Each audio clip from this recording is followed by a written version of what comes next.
Hello and warm greetings. Welcome to the Analyst by Vajiram and Ravi, where we would try to comprehensively analyze 7 articles in 2 different sections, along with the daily mains answer writing program.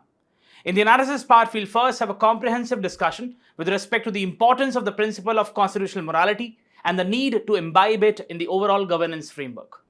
Then in the second article, in the context of Cyclone Montha, we'll talk about the science behind the formation of tropical cyclone and the naming procedure. Then in the simplified section, we'll have a look at 5 different articles from a special perspective of UPSC Prelims 2026 along with the value addition. So stay tuned. Coming to the very first topic of today's discussion, this is constitutional morality, the soul of Indian democracy. Now I have a question for you. Is the Constitution of India a mere piece of textbook which incorporates various provisions and features which are really important for the governance of the state? Or rather, it also incorporates certain important principles, sacred principles, and core values, which are indispensable, which are really important in order to realize the vision of constitutional forefathers. That is, creating a progressive society, a more equal society, a society based upon the principles of rationality, scientific temper. So here we are talking about the important concept of constitutional morality. So we have a particular article which has been published in the Hindu, authored by a judge of Madras High Court, who says that every active participant of the state, not just the government, but rather every active participant of the state, including the government, the judges, the lawmakers, for example, the parliamentarians, and the citizens, need to imbibe those principles which form the core of constitutional morality. That is how we'll be able to create a more progressive and equal society. Very, very important component of GS2, constitutionalism. GS4, moral values, ethics, governance, and also essay. Why? Because the kind of content, the kind of things we'll be discussing, you can also use that particular content in the essay. That is what you'll have to understand. Very important concept. Now, let's begin. Let's first talk about what do we mean by constitutional morality. What does it mean? So it means adherence to, that is, you are abiding by the core values, principles, and procedures which are enshrined in the Constitution. That is, you are not just following it on a legal basis. Rather, you are also following the principles which form the bedrock of those provisions. It's about following each and every provision of the Constitution in letter as well as spirit. Every exercise of power, be it by the government or by any institution which is very important component of the government, it has to abide by certain core values which form the bedrock of the Constitution of India. That is what you'll have to understand. Constitutional functionaries, be it the government, the Council of Ministers, or the other agents, the institutions, let's for example take the Election Commission of India or the Comptroller and Auditor General, and citizens. That's very important. We are also incorporating, we are also including the duty of citizens to basically follow the principles which form the core of constitutional morality. It is their duty to uphold the principles of liberty, equality, fraternity, justice, and rule of law. That is what constitutional morality means. Now, there is many times what we see is there is a kind of a gap between legal compliance and ethical governance. Very important concept here to discuss is the difference between legality and legitimacy. A particular thing or an act may be legal. If you're doing something, maybe it's legal, but it may not be legitimate. When you combine the legal aspect with that of fairness or reasonableness, then you reach to this particular aspect of legitimacy. Right? So that is the difference you'll have to understand. Everything which is legal might not be legitimate. But if something is legitimate, it means it is legal. At the same time, it is also fair. That is very important to understand. So whatever the gap exists between the legal compliance and the ethical governance, that is filled if we follow the principles of constitutional morality. That is what you will have to understand. Because many times in societies where you have a majoritarian impulse, that is where you have a majority, in those societies what we usually witness is a populist sentiment. And things are basically run as per the majority. So there might be a particular case where the majority is basically suppressing the minority. Minority, I'm not just talking about the religious minority, I'm talking about every kind of minority, be it the linguistic minority also. So that is what you'll have to understand. When we talk about constitutional morality, it treats every citizen equally. There is no discrimination which is there. I hope you understood. Now, what is the historical and philosophical basis of constitutional morality? See, this particular term, constitutional morality, was first used in a book, History of Greece, by George Grote in the year 1846, where he first used the word constitutional morality, and what he meant was that the citizens, they need to have deep respect for the state. They need to develop deep respect for the constitution and its forms. But at the same time, it has to also involve the right to dissent. That is the right to criticize the government. If the government is wrong, if the government is having some loopholes, then it is the right of the citizens to criticize that aspect. That is, the right to dissent is very important part of a healthy democracy. That is what he talked about. Now, in the Indian context, whenever we talk about constitutional morality, it was Dr. B.R. Ambedkar who, in the Constitutional Assembly debates, he basically mentioned this aspect of constitutional morality. He said that Indian society, which has suffered a lot of discrimination, where there was a lot of power distance, there was a bunch of minority elites who were ruling the government, who were ruling or having the access to resources, all the resources. On the other hand, we had a vast majority which had no access to any resource. There was acute discrimination in the society. In this particular context, Dr. B.R. Ambedkar highlighted the importance of constitutional morality. What he said was that democracy in India, see, many of the political scientists, what they say is that India did not actually see a kind of an independence. It was mere a transfer of power. Even though many of the freedom fighters did a commendable job, they lost their lives for the sake of the country. But again, what you'll have to understand that when we talk about the kind of independence we witness in the other countries around the world, there was a kind of an awakening. People had a kind of awakening with respect to their rights, with respect to the principles of liberty, equality. But in India, we did not see the same thing. So what he said was that the democracy in India, which we'll have after the Britishers have gone, it would be like a top dressing on an undemocratic soil. Because the Indian society was rooted in discrimination. There were cases of discrimination at every level. Not just with respect to the caste, but also with respect to the money and muscle power. You must have heard about the aristocracies, the feudalistic mindset we had. So that is where he said that the principles which form the core of constitutional morality, they're very important to be imbibed in the overall structure. And therefore, what he said was that we need to cultivate this particular thing. How to cultivate? That these principles, they need to become a part of social habit. People should basically exercise these principles like a habit on a continuous basis. And that is how we'll be able to transfer these principles from one generation to the other. That is what you will have to understand. And this would then act as a moral compass. Moral compass not just for the rulers, that what we are doing is correct or not, but also for the citizens. That is how you'll have to look, right? Use these keywords, moral compass, right? Now, let's first also talk about that what is the relation between morality and law. Law is something which the government passes, and then according to it, we decide whether something is legal or not. But what is the difference, or what is a kind of relationship which exists between the morality and law? Many times what is said is that law is a means to enforce the moral order. Whatever, and this is a kind of definition which we had in the ancient Greek times, that whatever is moral need to be enforced through a law. That is what the old thinking was. But if you look at the kind of jurisdiction which evolved, the jurisprudence. So in the very case of Shaw versus DPP, now this we are talking about United Kingdom. In this particular case, the House of the Lords in the UK, what they said was that when you have the law, the reasoning of the law or the mandate of the law or the objective of the law is not just to ensure the safety and order in the society, but rather it should also promote the welfare of the state, right? So what we see in this particular aspect is law as something which should also try to improve the standards of the people, the way they live, right? Then it was the aspects of the debate of Hart-Devlin debate of 1960s. In this particular debate, there was a kind of an antagonism, a kind of debate between the individual rights and the community rights, or what you can say is the collective morality of the society. So many times what we say is that there are people who say that it is my individual freedom to exercise something.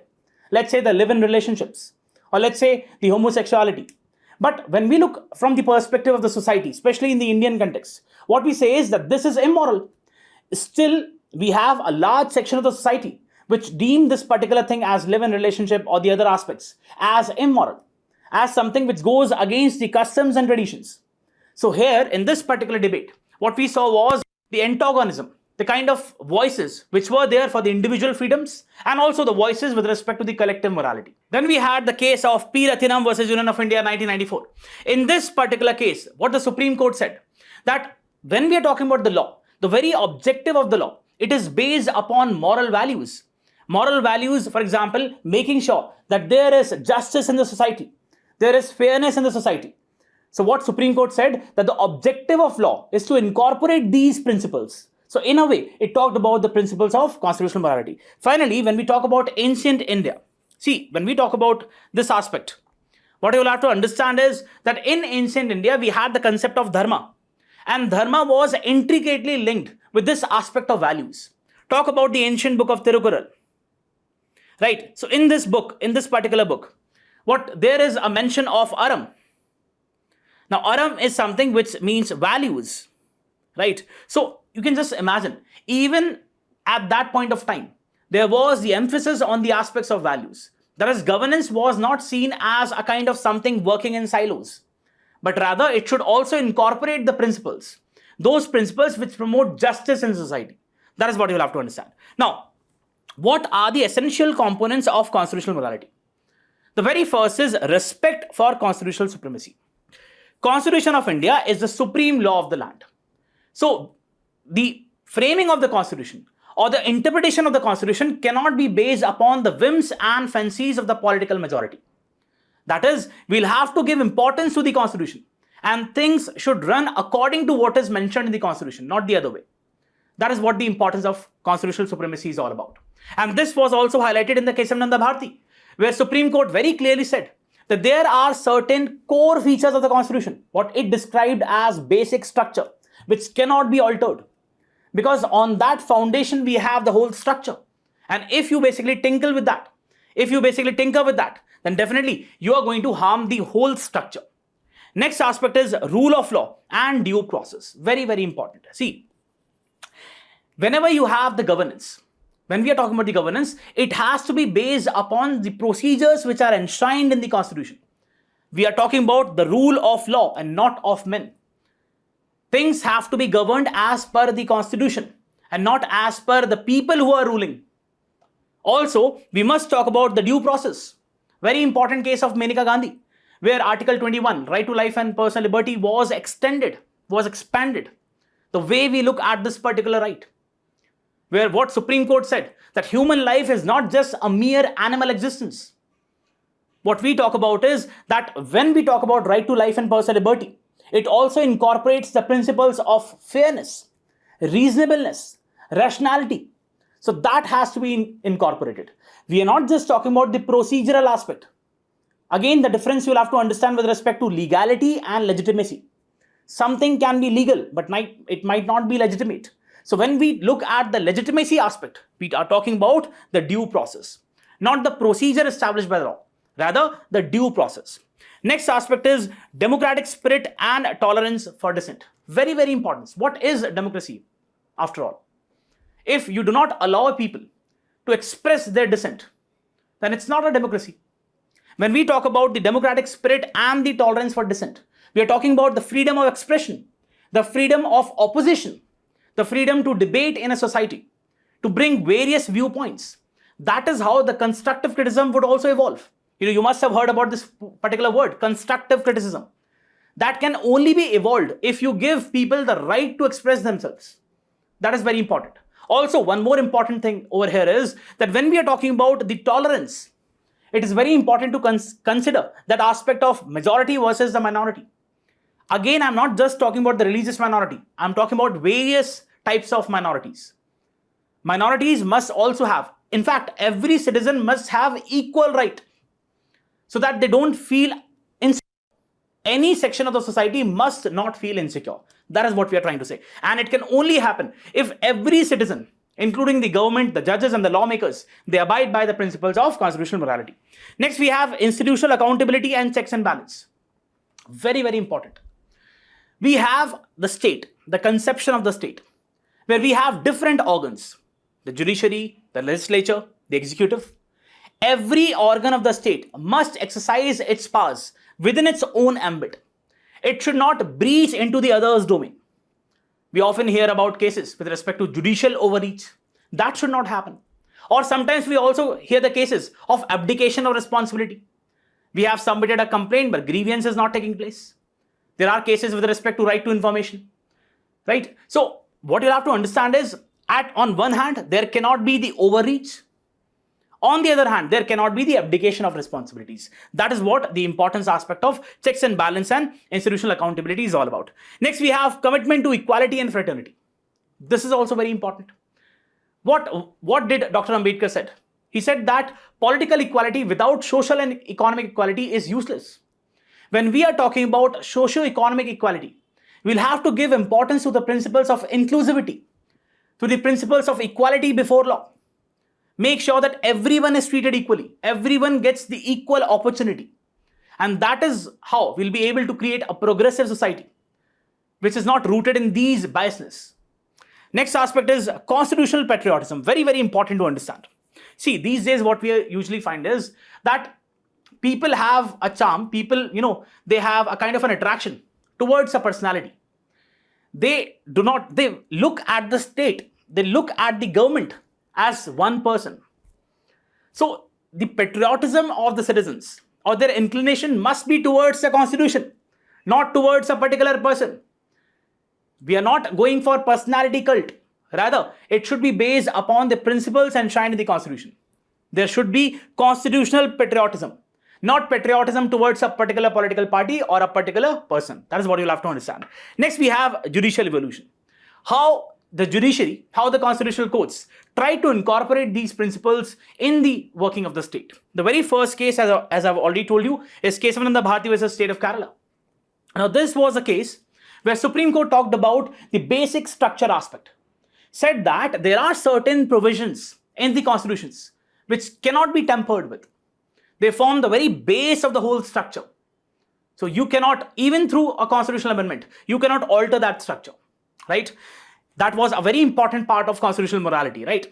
Next, we have Manoj Narula versus Union of India 2014. In this particular case, what the Supreme Court said, that there is an expectation from the public officials, from the institutions, to abide by the principles which are enshrined in the Constitution, to make sure that whatever decisions you take, they should be based upon ethical grounds, right? So this is again very important to understand. Then we have the NCT of Delhi versus Union of India 2018. In this particular case, the Supreme Court invoked this aspect of constitutional morality and said that whenever we talk about states and the union, what we'll have to understand is the principle of cooperative federalism cannot be ignored.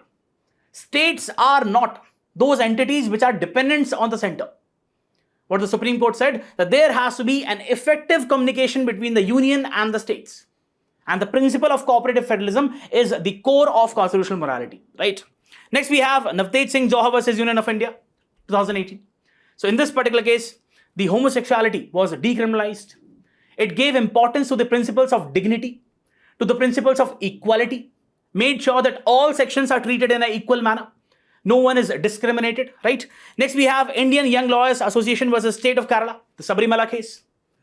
Now, in this particular case, what the Supreme Court said, very important thing to understand, that whenever someone's fundamental rights are at stake, again I'm repeating, whenever someone's fundamental rights are at stake, the constitutional morality would be held, it would override the socio-religious morality.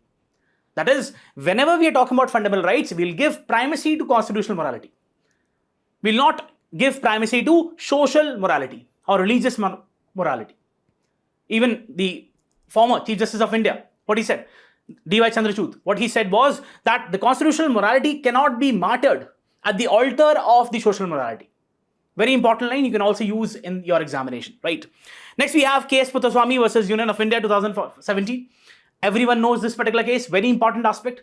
Here, the Supreme Court tried to integrate the aspects of privacy with that of dignity of the individual. And it said that state cannot arbitrarily interfere in the privacy of the individual. That is how the privacy aspects got a kind of an integration with the Article 21, right to life and personal liberty. I hope it is clear, right? Now, what is the difference between constitutional morality and public morality?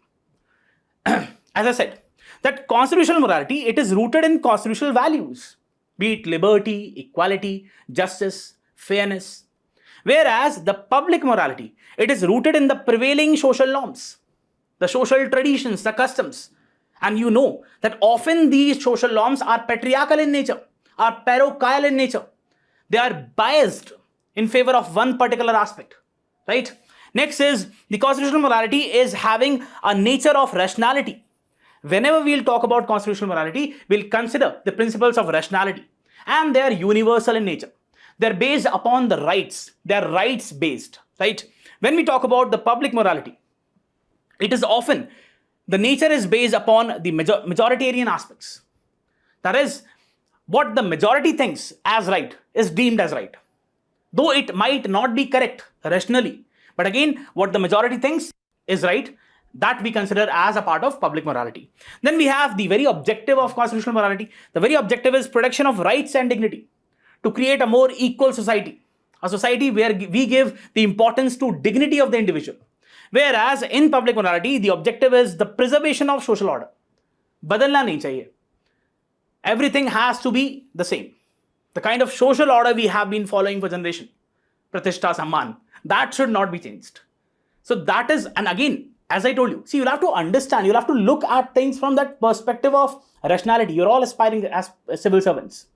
So when you incorporate these principles of, equality, fairness, liberty, then you will see that things in many cases they're biased. They're in favor of a particular section. That cannot be allowed, right? Because we are having a constitution which strives for an equal society. Then we have for example, decriminalization of homosexuality, or in this case, opposition to the same-sex relationships or live-in relationships. Recently, we had a particular comment by the Honorable Governor of Uttar Pradesh, where she said that live-in relationships should not be allowed. So again, that is what maybe her perception is. But when the courts have interpreted, courts have basically looked at the constitutional articles, the fundamental rights, and the other principles which should govern how the society is to be run, not the personal biases. Now, what is the importance of all these things? What is the importance of constitutional morality in a democracy like India? The very first is it prevents majoritarianism, obviously. So it prevents the tyranny of the majority. See, if I'm talking about this, it doesn't mean that we're just looking at the majority. If any section of the society, be it from the majority or the minority, be it from the religious minority or religious majority or linguistic, if he or she does harms, if he or she goes against the law, then that person has to be accountable. But what we are trying to say is that there has to be a society where every section must be given equal opportunity. We cannot discriminate among the citizens. That is what we are trying to say. Then strengthens the rule of law. That is, things are governed on the basis of law, not on who is governing, right? Next, we have protection of the rights and freedoms, especially in the context of the vulnerable sections. Talk about women, right? Let's leave the minority aspect. Let's talk about the vulnerable sections, the women, right? Many cases, what we see still to this day, what we are witnessing is that there have been cases of discrimination. Women's, they are, having the double burden. They're carrying their domestic chores and also their professional responsibilities. So there is also discrimination in the society with respect to them. So that has to be prohibited, right? Or let's talk about the scheduled tribes, the tribal areas. We often hear the news that, the tribal areas or the tribal lands, they have been occupied by the external agencies. So that cannot be allowed, right? Then it builds trust in the institutions. This is very important. See, again, that aspect of legitimacy. If you want the citizens to trust the whole process of governance, legitimacy must be there. They need to have trust that yes, Election Commission of India is doing its job. Yes, the Comptroller and Auditor General, the CAG, has been doing its job tremendously, right? So that trust has to be created. And how that trust can be created? Once these institutions themselves manifest through their actions that they are abiding by these principles of equality, of fairness, then people would say, right? But if these institutions are, even the constitutional bodies, if they are run as per the directives of the government, like whoever the government is, party A or party B, then there is a question mark on the effectiveness, on the trust which people have in these institutions. Then we have ensures ethical governance. Very, very important. Governance has to be ethical, not just legal, but it also has to incorporate the aspects of the ethics, making sure that whatever the service delivery is, let's say there's a particular program of the government where we are looking at the public service delivery, it has to be rooted in the principles of fairness. Even the last person who's in the line must receive the benefits, right? So that is what the importance of constitutional morality in a democracy is all about. What are the challenges in upholding the constitutional morality? The very first is populism and political expediency. The political parties, party A or party B or party C, any party, they often basically look at political expediency. Take the case of any state elections. Right now we are having the Bihar elections. Every political party, did you even hear about that, we'll abide by the constitutional provisions, or we'll talk about more equality, more liberty? Every party is trying to talk about those issues which are populist in nature, which are sensitive, and that in a way compromises a healthy democracy. That is what you'll have to understand. So these are the challenges. See, as societies evolve, definitely India has seen a lot of progress.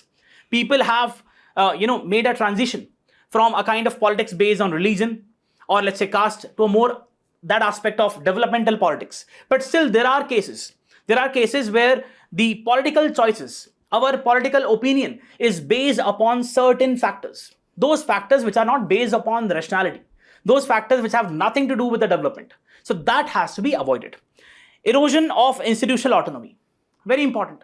See, many times you must have seen the judiciary is overreaching. It's basically breaching its own domain and going into the domain of the legislature, coming into the aspect of policy making. That should not happen. Or executive is doing something through the bylaws or the other frameworks, subordinate legislations. What it is trying to do is, it is trying to bypass the legislature. So that should not happen. Every organ of the state has to be accountable and it must abide by the kind of boundaries it has. Then we have social and religious conservatism. Even today, what we find is that, see, again, the new generation, is incorporating all the positives, is incorporating all the good principles, which ideally should be there. But again, what we see is still the kind of mindset which people have in many of the pockets. It is rooted in those conservative aspects, be it patriarchal aspects or the caste-based aspect or the religion-based aspect. So that in one way or the other, it compromises the principles, the realization of constitutional morality. Next, we have the citizen's apathy.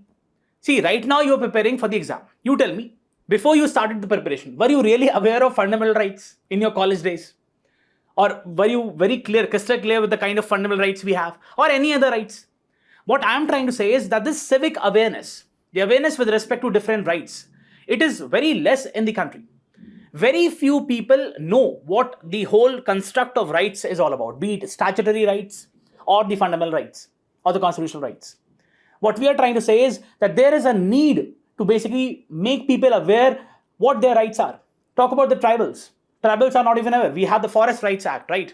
Where the Gram Sabha has a power to decide whether the land can be given to the external agencies or not. But in many cases, what we see is that people don't even know that when did the consultation take place. People are not even aware of this. That is a kind of gap which we have, right? Now, what should be the way forward? The very first is civic constitutionalism, extending this particular argument of citizens' apathy. The students at the school level and the college level, they need to be educated with respect to their rights. And not just the rights, but also their duties. That is how they would evolve. They would understand the whole procedure. They would understand that why these principles are really important in the governance of the state, right? Next is institutional integrity. Very, very important. Every institution, be it a constitutional body or any body, it needs to abide by the integrity aspect. For example, let's talk about the Election Commission of India. It needs to make sure that whatever it is doing, it has to be within the constitutional framework. It cannot be a kind of a body which is being directed by the government. Or let's talk about the Central Bureau of Investigation. Supreme Court has many times said that CBI is a caged parrot. That should not happen. Institutional integrity has to be maintained. Judicial prudence is again very important. Judiciary must not breach its own boundaries. Because for the policy making aspect, we already have the legislature. For the implementation, we already have the executive. And if it really wants to do something, it can direct the state, direct the government, that please try to bring a particular framework with respect to that. And if it finds that the government is derelict, it's negligent, then it can do so in certain circumstances. But it should not breach the overall limits. Then we have political accountability. Political parties, be it party A, B, C, they need to be accountable to the people. What we usually find is that they are more inclined to favor their own manifestos.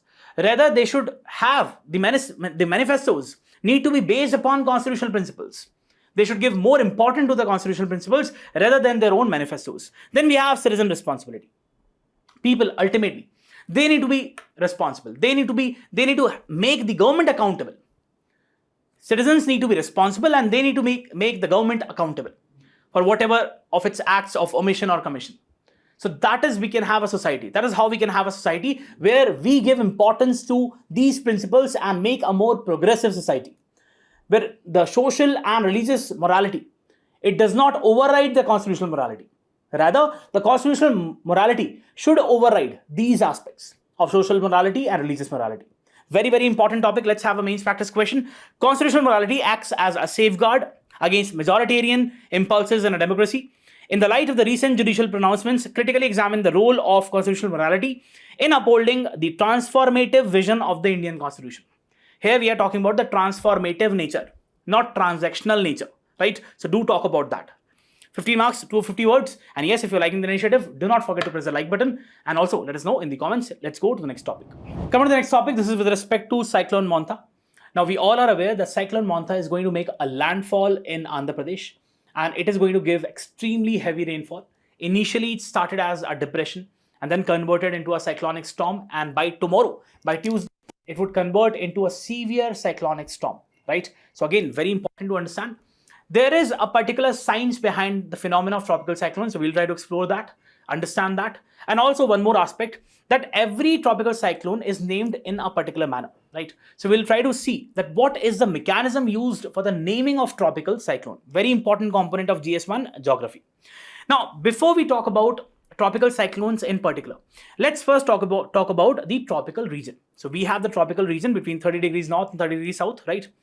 Relative to the other parts of the planet, this particular area receives more heat from the sun, what we call as more insolation. Now, if it is receiving more heat from the sun, the areas would get warmer. Now, these areas also have the water bodies, the seas, they would get even warmer. Once they would be warmer, there would be more of evaporation. Let's say there's a particular region, and here in the northern hemisphere, there's a particular region, and over here, there is the evaporation of water.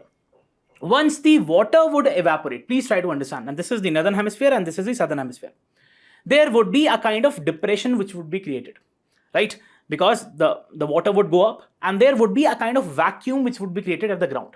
Therefore, in order to compensate for that vacuum, we'll have the winds coming from different directions, right? So in the northern hemisphere, we'll have winds coming from here, from here. Now, there is one particular aspect which what we call as the Coriolis force.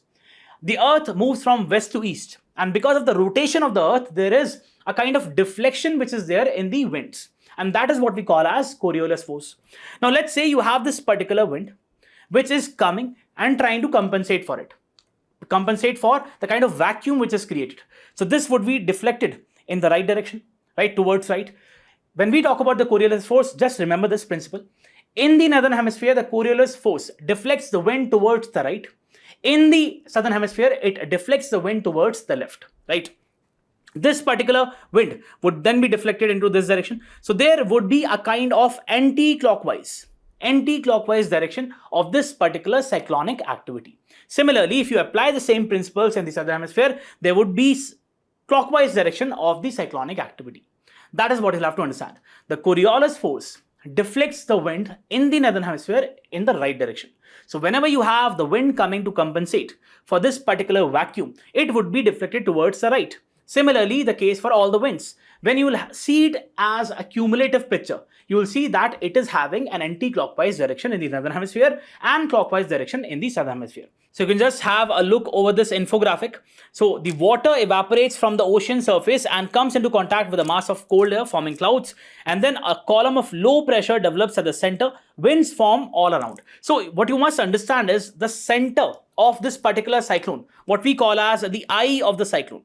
Now, in the eye of the cyclone, what you'll have to understand is that it is an area where you have clear skies and it is a calm area. But around the eye, you have an intense movement of the air, intense movement of these clouds, right? So that is what you'll have to understand. The eye of the cyclone is an area where you have calm conditions, right? No clouds. Then we have, as pressure in the central column weakens, the speed of the wind around increases. Now, we have a particular scale, what we call as the Saffir-Simpson hurricane wind scale. On the basis of the velocity of the wind and the kind of damages it can inflict, we have this particular scale. So we have the minimal damage. When you have the wind speed increasing, if you can just have a look from 119 to 154 to that of 178, as the wind speed increase of these tropical cyclone, the damage it can inflict, the intensity of the damage would also increase. That is what the scale is all about. That is what you'll have to understand. Now, one more question comes to mind is that why do we have more number and more frequency of cyclones in the Bay of Bengal region, right? So you must have heard that there are more numbers and more intense cyclones in the Bay of Bengal region rather than that of Arabian Sea. What is the reason? See, if you look at the kind of shape of Bay of Bengal, you will see that it is having a funnel shape. A funnel shape. And this shape is something which is absent in that of Arabian Sea. And this particular funnel shape amplifies the formation of coastal surges, right? Cyclonic activities. Second thing which you'll have to understand is that there is the presence of warm sea surface temperature. That is, the sea surface temperature is warmer than that of the Arabian Sea. And if you have more warmer conditions, definitely that acts as a breeding ground for cyclonic activity. Third reason what you'll have to understand is that we have the influx of so many rivers. You know, we have the Ganges, we have the Brahmaputra, we have the Irrawaddy. All these rivers carry warm surface water. And the mixing is not very much pronounced in this particular region. The mixing of these different layers of water. So you have warm waters at the surface brought by these particular rivers. We have Ganges, we have Brahmaputra, we have Irrawaddy and other rivers. Again, the warm water is again a breeding ground for the formation of tropical cyclones. Next, fourth reason what you'll have to understand is that if you look at the topography of the coastal region, you will see first that it is shallower as compared to the western aspect, right? The western coast.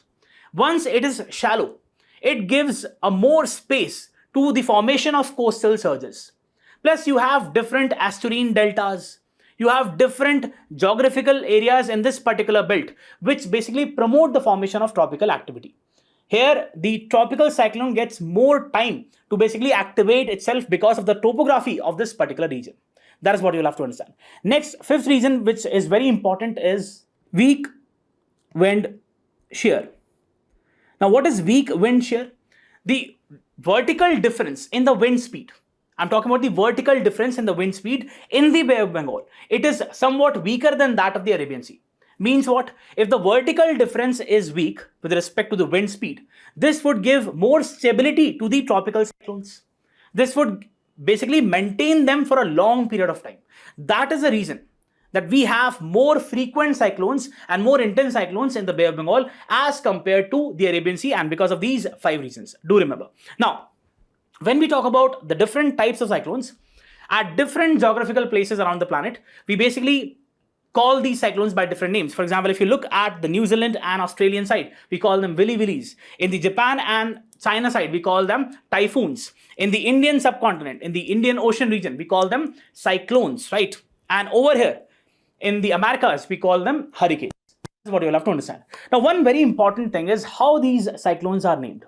See, first of all, you'll have to look at the planet as a whole. There are 6 regional centers. 6 regional centers of World Meteorological Organization. Okay? At different places around the world, there are 6 regional centers, what they call as the Regional Specialized Meteorological Centers. And these are the centers. We have the North Atlantic, Eastern Pacific, which is basically headed by the United States National Hurricane Center. Then we have the Central Pacific. Then we have the Western Pacific. Then we have the North Indian Ocean. And which is the agency which is basically heading this? It is the Indian Meteorological Department. Then we have the Southwest Indian Ocean, Australian region, Southern Pacific, and the Southern Atlantic. Now, see, there are these 6 regional meteorological specialized centers, and what work they have is to basically issue the advisories and do research on these tropical cyclones. The Indian aspect, the region of Indian Ocean, this is basically, the whole work is done by the Indian Meteorological Department. Now, see, in the year 2020, and we have many countries in this particular region, it was decided that every country would submit 13 names, right? And in total, there are 13 countries. So in 2020, it was decided that we are going to have these 13 countries would submit 30 names. So in total, we'll have 169 names, right? We will follow a list system. That is, from one cyclone, let's say we gave the name as A. Now we'll go to the next item, the next name in the list, right? And that is how we'll use different items, different names in the list, and then we'll give the naming of the cyclone. If you can just look at this particular infographic, you'll see that 13 countries, including Bangladesh, India, Iran, Maldives, and other countries, they have given 13 names. For example, India, we gave Gati, Tej, Murasu, Aag, Vyom, Jhar, right? So we have given these names, one after the other. Let's say there is a particular intense cyclonic activity which is taking place in this particular region. We'll give a name to it. Let's say after 2 months, another cyclonic activity, is seen, then we'll give the next name to it. For example, if you're aware, in October itself, we had a particular intense cyclonic activity and we gave the name as this particular Shakti, right? Now, Shakti was there, I think we're talking about October 6 or 7. In the Arabian Sea, we had a particular cyclonic activity. Now, from Shakti, we'll now transcend to the next name, which is Montha. I hope it is clear. Shakti was a name given by Sri Lanka. And this is a particular name given by Thailand. That is how basically we use the name. So that every country gets the opportunity to decide the naming. It's not like that India is a big country, so we can contribute more of names. No, every country has given 13 names. There are 13 countries. In total, we have 169 names. Now we are following a list system. We go like this, and then we go again like this. So we basically follow the list system. That is what we'll have to understand.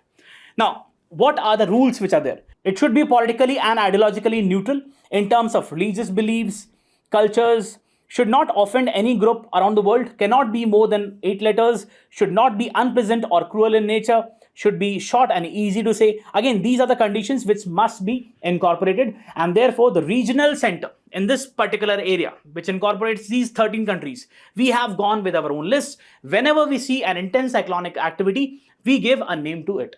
That is how this WMO, World Meteorological Organization, has helped to coin the name of various cyclones. That's what you'll have to understand. Let's go to a mains practice question. How are tropical cyclones formed? What are the reasons that Bay of Bengal witnessed more cyclonic formations than Arabian Sea? Also elaborate upon the naming of tropical cyclones. Right? 10 marks, 150 words. Do write a particular answer to this question, because we have seen UPSC asking such type of questions based on the geographical phenomena. Do try writing an answer on this. Let's go to the next topic. Coming to the simplified section, we have the first topic which talks about the IUCN's report. International Union for Conservation of Nature has published a particular report titled as World Heritage Outlook. Do remember, because UPSC has asked a lot of questions with respect to who publishes which report. Now, when we talk about IUCN, first thing which you'll have to understand is that this is a central agency, the main agency responsible for getting to know the status of the natural areas, the flora and the fauna, and to basically come up with different research and studies of how well we can conserve it. In this particular report, World Heritage Outlook, what it says is that there are certain regions in the country which are of significant concern. Primarily, it's talking about the Western Ghats, the Manas National Park, and the Sundarbans, where it says that for different reasons, and primarily because of the anthropogenic interventions, the human interventions, the kind of fragile nature these places have, it is being disturbed. There is a kind of imbalance which is being observed because of the unsustainable practices. What are the reasons it is attributing to? It says that because of unsustainable tourism, first of all, in these pristine locations. Second, because of the construction projects in terms of the roads and the railways. the kind of balance which we have in these areas, it is getting disturbed. And ultimately, the health of these regions is being compromised. That is what you'll have to understand. The IUCN released the World Heritage Outlook Report 4 report, assessing the conservation status of natural and mixed World Heritage sites. It evaluates sites based on 4 categories. What are the 4 categories? Good with some concerns. There is only one region in India which has been categorized in the good aspect, right? And that's in the Kanchenjunga National Park.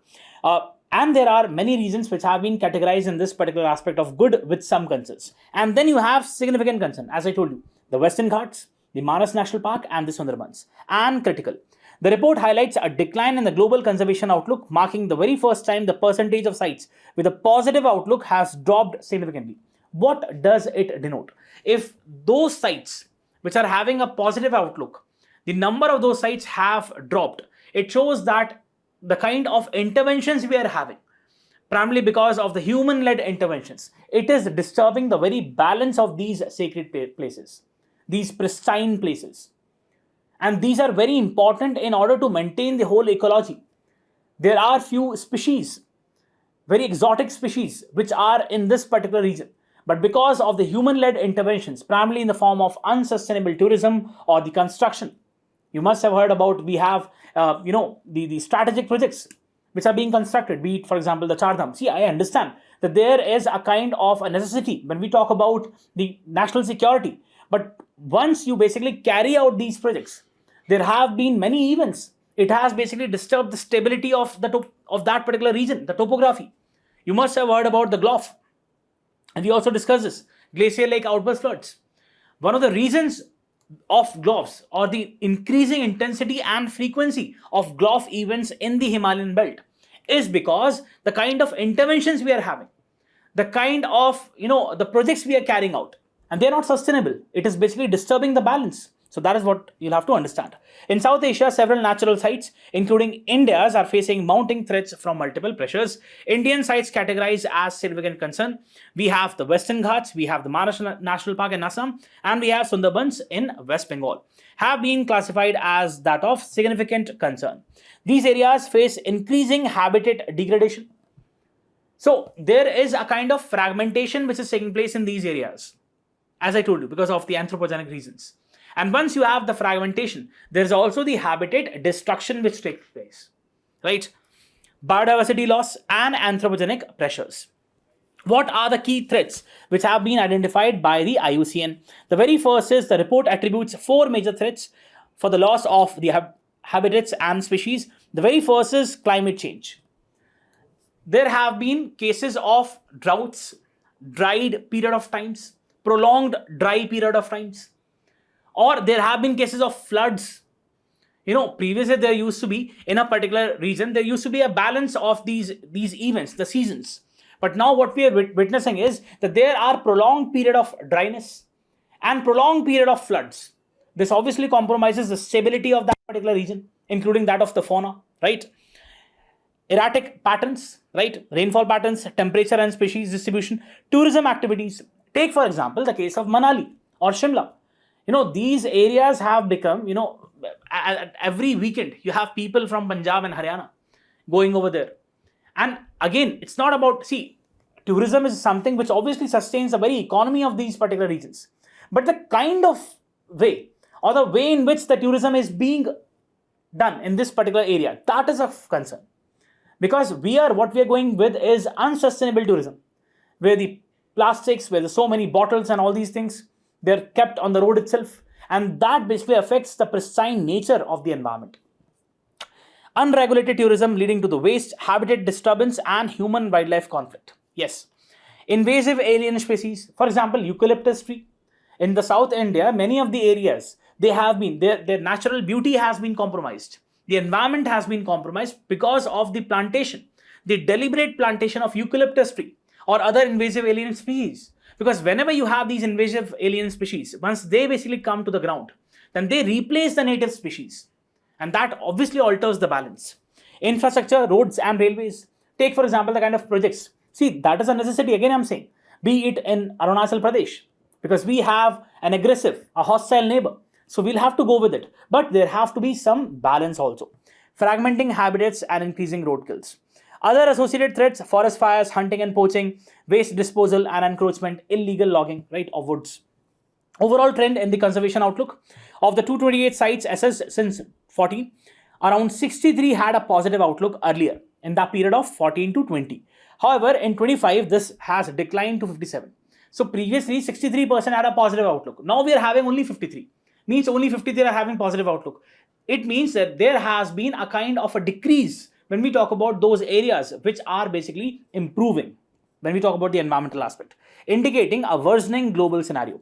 The report notes that the roads and the railways have newly emerged as the top 5 threats to Asian natural heritage sites. India's performance in the other categories: we have good with some concerns. We have the Great Himalayan National Park Conservation Area, Kaziranga National Park in Assam, Keoladeo National Park in Rajasthan, Nanda Devi and Valley of Flowers National Park in Uttarakhand.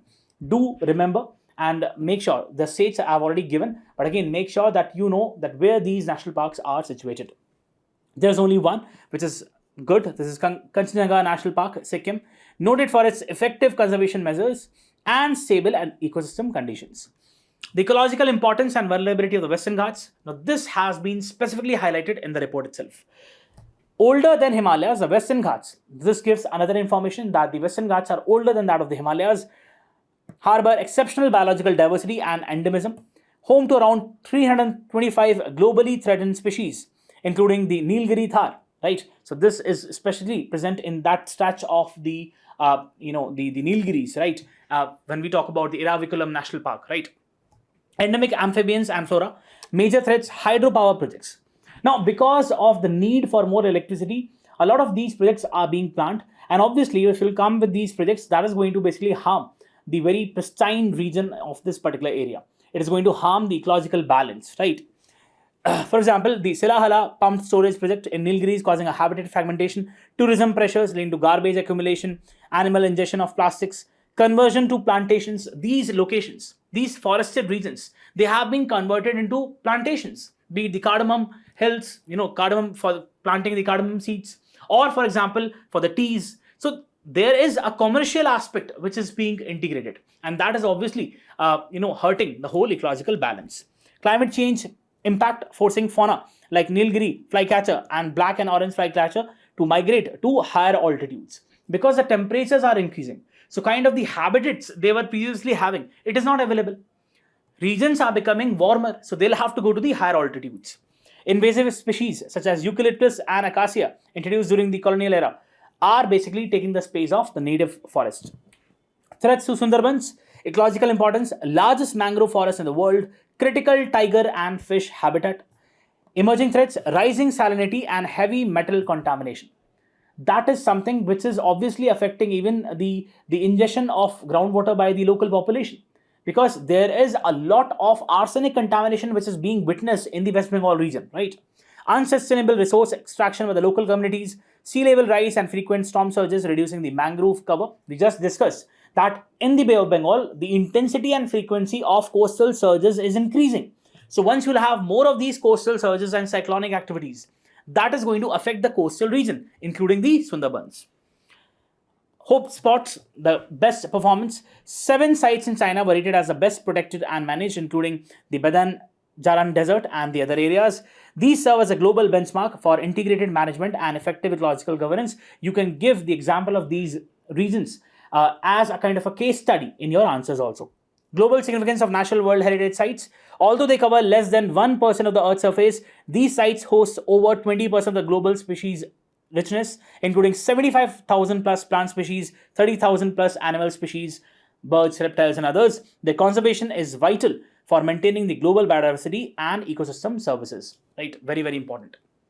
And also, the article talks about the Kunming-Montreal Global Biodiversity Framework. We'll talk about that. The report aligns with the Kunming-Montreal Global Biodiversity Framework, which aims to halt the biodiversity loss by 2030.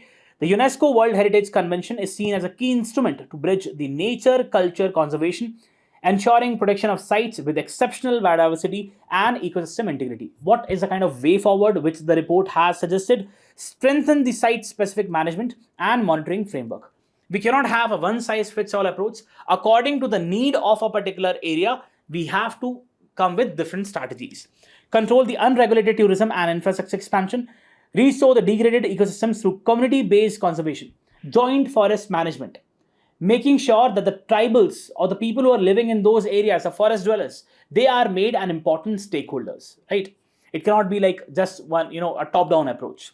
Address the climate adaptation and invasive species management through the long-term ecological planning. Enhance international cooperation under UNESCO and IUCN frameworks. Now, the article talks about the Nilgiris, very, very important. If you can just look at this particular area, this particular stretch has a lot of, areas which are having the endemic flora and fauna, and the whole the Nilgiris Biosphere Reserve, it comprises of the Nagarhole National Park, we have the Wayanad Wildlife Sanctuary, we have the Mudumalai Tiger Reserve, we have the Silent Valley National Park, and we have the other areas. So you can just Bandipur National Park also. So just have a look, very, very important.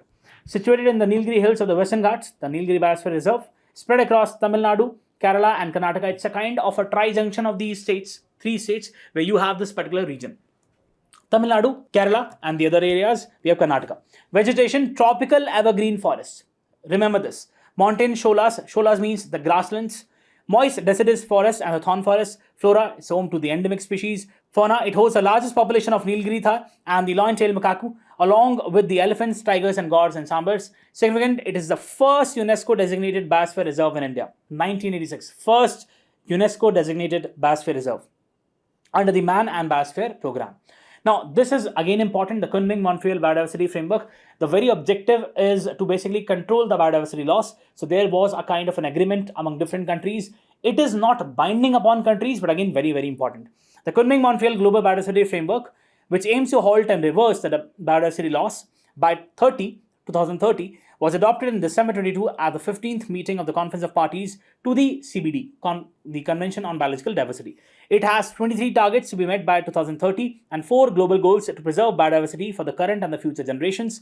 Although not binding, the landmark agreement is anticipated to have a significant impact on the nations as they work to achieve their goals by creating new plans and regulations to combat climate change through tackling biodiversity loss. What are the targets? These are the 23 targets. For example, conservation of species. For example, we have biodiversity inclusive spatial planning. Then we have effective restoration of 30% of the all areas of degraded ecosystems. Then we have equitable sharing of benefits from genetic resources. You need not to memorize all these targets, but just have a look so that you have a comprehensive understanding of what these targets talk about. That is it for this particular topic. Coming to the next topic is the news coming from Southeast Asia that the country of East Timor has now become a member of ASEAN grouping. Important. The ASEAN welcomed East Timor as the newest member at its summit in Kuala Lumpur in Malaysia. Established in 1967, ASEAN has engaged with countries such as the United States, China, and India over the years. And right now in this particular summit, Donald Trump is also present. We're talking about the East Asia Summit. Prime Minister Narendra Modi addressed the leaders virtually welcoming East Timor. Also known as Timor-Leste, the country had long attempted to join ASEAN given its significance in maintaining regional economic, political, and security coordination. With a population of 1.4 million, that is around 14 lakhs, East Timor is located in the Pacific Ocean to the north of Australia. You can just have a look at the location. We have Australia and we have this particular small island, and a part of it is East Timor, right?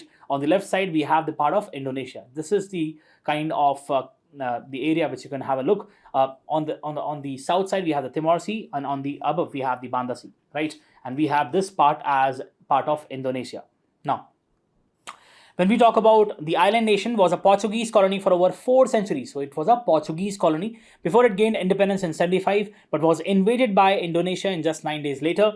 According to the book ASEAN, Resistance to Sovereignty Violations, written by the author, Laura Southgate, that invasion was a result of expansionist tendencies on Indonesia's part and concerns about the spread of communism. See, you'll have to understand the kind of environment which was there. It was a Cold War kind of environment, and US was basically, it used all its resources to make sure that the communism is not spread to different countries, right? And at this particular point of time, the US agencies, they pressurized Indonesia that please invade East Timor and make sure that the communism is not spread in this particular region. The US Secretary of State, Henry Kissinger, a very big name in international relations. In the post-Vietnam environment, US interests in Indonesia were based on geography and strategic importance.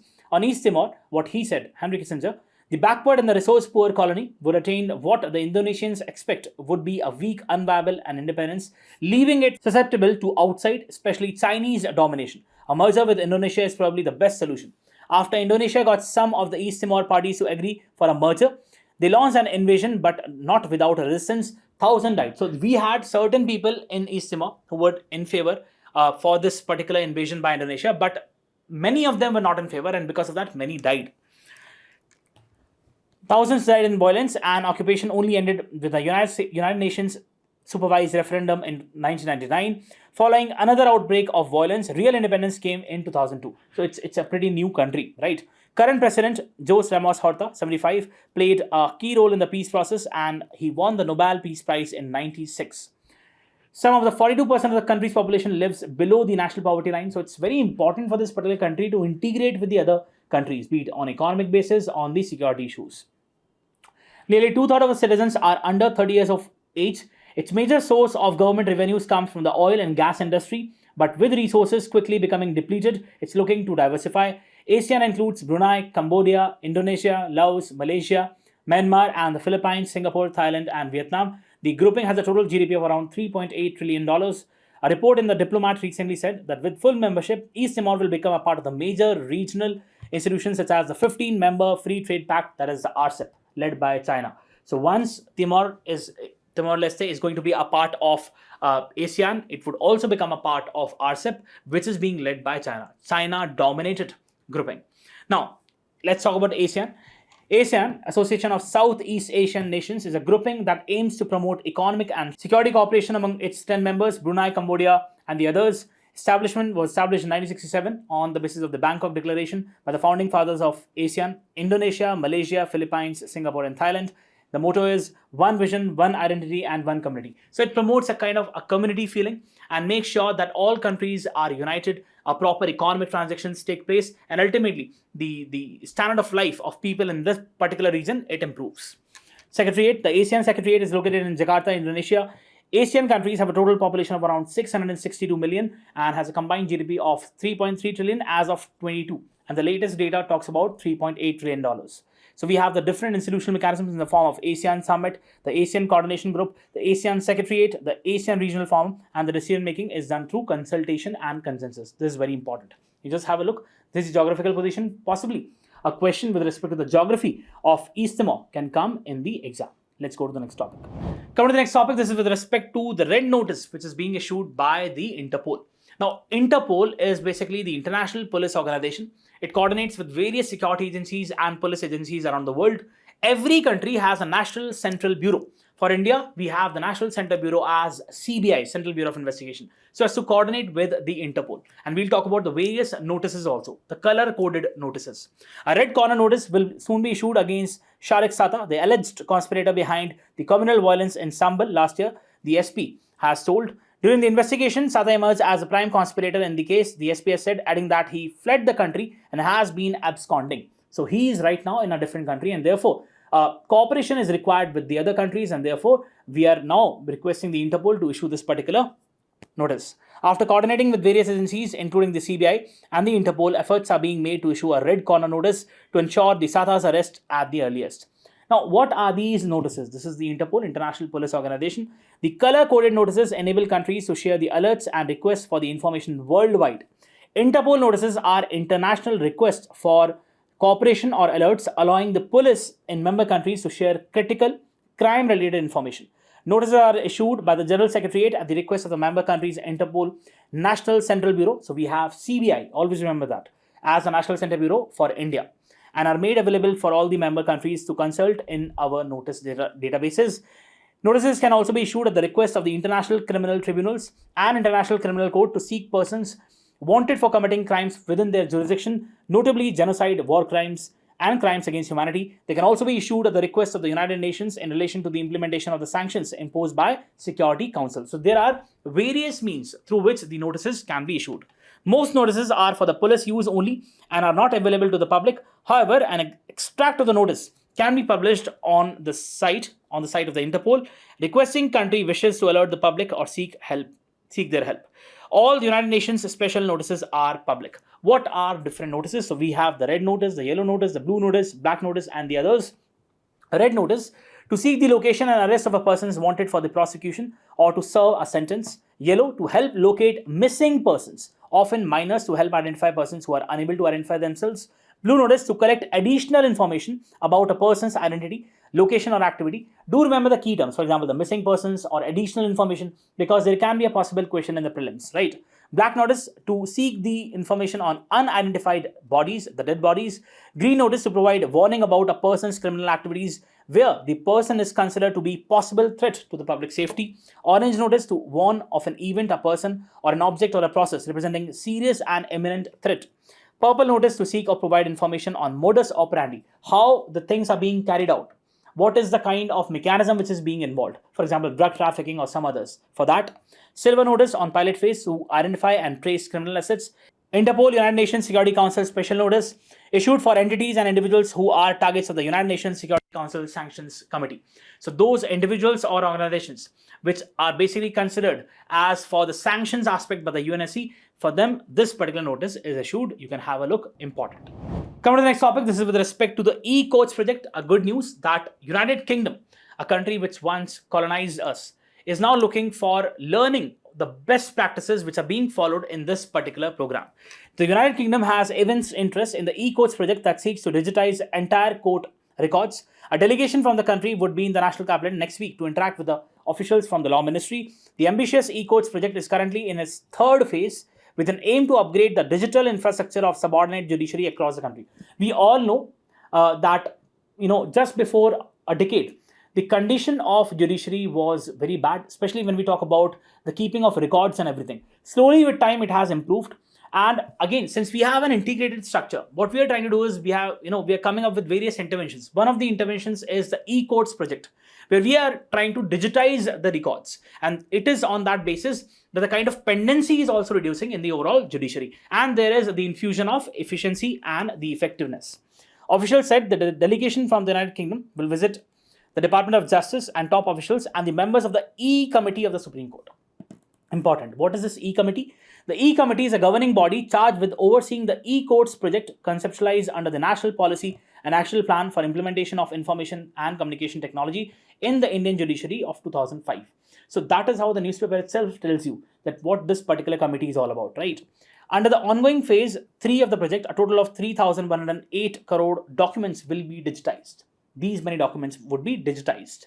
As a part of phase 3, the system will be migrated to a cloud technology, and the cost for providing 25 petabytes of cloud storage would be around 1,200 crores. The project also seeks to establish and expand the scope of virtual courts for hearing the cases by creating a robust digital infrastructure. We already saw the importance of these virtual courts during the COVID times. So that has to be, again, expanded, primarily when we talk about access to the justice with respect to those people living in the remote corners of the country, right? Because the traveling expenses are also involved.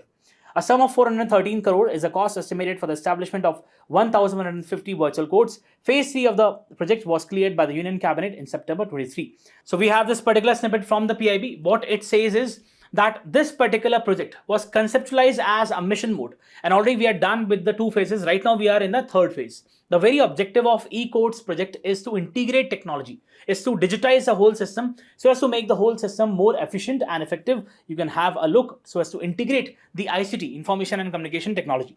Right now we are having the e-courts phase 3. The Union Cabinet approved the e-courts phase 3 in September 23 with allocated outlay of almost 7,200 crores. Now this is again a step towards democratizing the judiciary, scanning, digitalization and digital preservation of case reports, cloud infrastructure, we already talked about that, additional hardware of existing courts, ICT infrastructure in newly set up courts, more virtual courts, e-Seva Kendra. So these are the components of this particular phase 3. Now this is having many objectives. You can just have a look. The very objective is to make the judicial system, justice delivery, more efficient, right? Coming to the last topic of today's discussion, we have the center giving notices to states that they must celebrate, they must come with various projects and plans in order to celebrate the Janjatiya Gaurav Diwas on 15th of November, and almost for 2 weeks they need to come up with various initiatives in order to boost this particular spirit of tribal development. In the run-up to the 5th Janjatiya Gaurav Diwas on November 15, which will mark the end of tribal icon Birsa Munda's 150th birth anniversary, the union government has written to the states. They must organize, and this is a kind of a directive, right? The commemorative events at the state and district levels since November 15 marked the end of Birsa's 150th birth anniversary. All the states and UTs must participate in celebrating the occasion, highlighting the government schemes.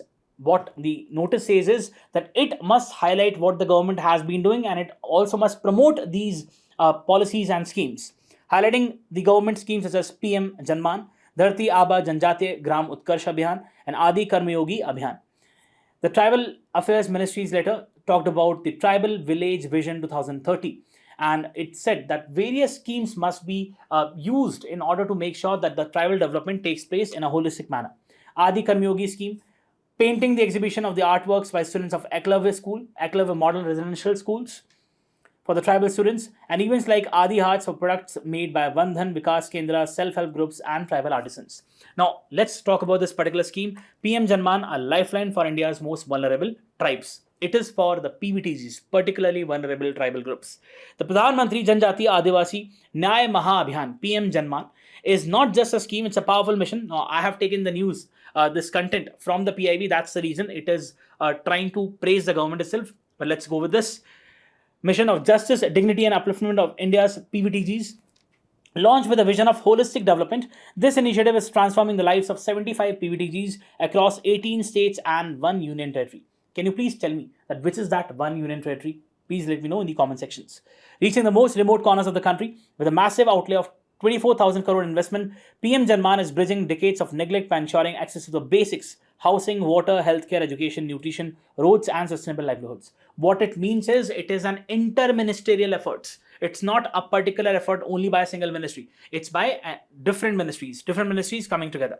So we have next Dharti Aba Abhiyan, transforming tribal heartlands village by village. The Dharti Aba Janjatiya Gram Utkarsh Abhiyan is a landmark initiative that ensures that governance benefits reach every tribal citizen. It reflects the government of India's unwavering commitment to Sabka Saath, Sabka Vikas, Sabka Vishwas, Sabka Prayas, and places tribal communities at the center of India's development journey.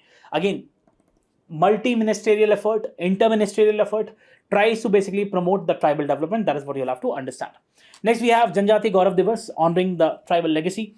To celebrate the invaluable contributions of the tribal communities to the India's freedom struggle and nation building, the Government of India observes Janjati Gaurav Diwas every year on 15 November in the memory of Bhagwan Birsa Munda.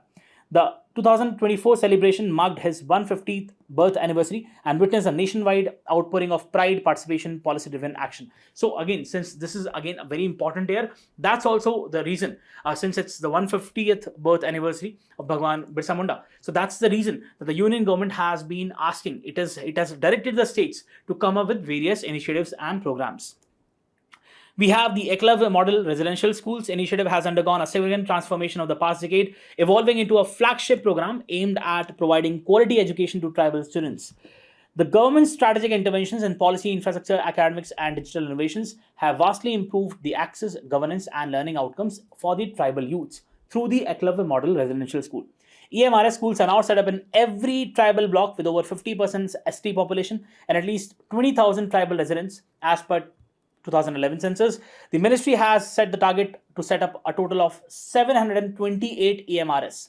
728 EMRS, benefiting around 3.5 lakh ST students across the country. So again, these schools are being expanded to make sure that quality education is delivered to these students from the ST community. That is what you'll have to understand. So here we come at the end of the discussion. If you really like the discussion, let us know in the comments and also through your likes. Thank you so much. All the very best.